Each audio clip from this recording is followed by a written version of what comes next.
Pokwang, ibinunyag ang nawalang pera sa cash. Ano ang nangyari? Ibinahagi ni Pokwang sa Instagram ang kanyang pagkabigo matapos mawalan ng malaking halaga ng pera sa kanyang cash account. Ayon sa kanya, nawala ang kanyang pera at ipinadala sa mga hindi rehistradong numero na umabot sa halos 30 na hindi otorisadong transaksyon. Nais ni Pokwang na malaman kung ano ang nangyari sa sistema ng ASEAN Card Registration na ipinatupad sa Pilipinas. Ano ang naging problema sa ASEAN Card Registration at paano nangyari na nabaviolate ang kanyang account. Sa kanyang post, sinabi ni Pokwang na labis siyang nalungkot sa nangyaring insidente, lalo na't nagsikap siya upang magpatayo ng negosyo at magbigay ng trabaho sa mga single mom. Sinabi niyang gising siya isang umaga at wala na ang kanyang pera at hindi alam kung paano nangyari. Tinawag niya ang atensyon ng Cash at humiling ng tulong upang maresolba ang problema.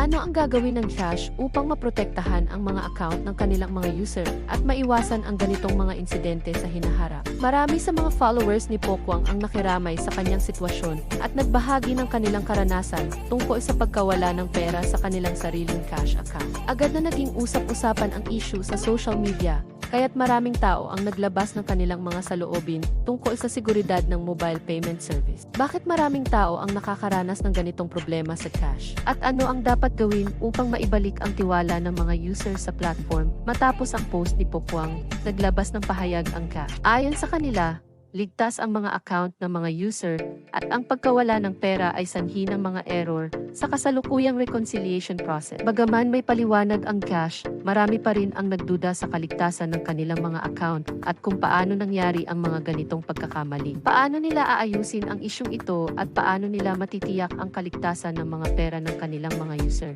Ang karanasan ni Pokwang ay nagpapakita ng lumalaking issue sa seguridad ng mga online payment system, lalo na't marami sa atin ang umaasa sa digital wallets sa araw-araw na transaksyon. Habang inaayos ng Cash ang issue, maraming mga user ang nag-aalala pa rin sa kaligtasan ng kanilang mga account.